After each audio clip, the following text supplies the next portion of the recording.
Hello అందరికీ. ఈరోజు మా ఇంట్లో స్పెషల్ చూస్తారా, అన్నం పప్పు చేసి దీంట్లో తీసి పెట్టేశాను. మంచిగా బీరకాయ పప్పు చేసి ఇందులో తీసి పెట్టేశాను. భలే ఉంటుంది బీరకాయ పప్పు. ఆ తర్వాత చూడు, కొన్ని ఇవేంటివి గోరుచిక్కుడుకాయలని కొందరు అంటుంటారు. మేమైతే దీనిలో మటికాయలు అంటాము. ఈ మటికాయలు కొన్ని ఉంటే కొన్ని సర్లే పప్పులోకి నంచుకోవడానికి ఉంటాయని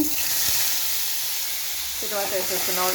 ఉడకబెట్టేసి తర్వాత వేసేస్తున్నాను. ఇందులోకి అయితే కనుక నేను ఇది శనక్కాయల పొడి ఉంది, శనక్కాయల పొడి, ఇది పప్పుల పొడి కొంచెం పక్కన పెట్టేసాను.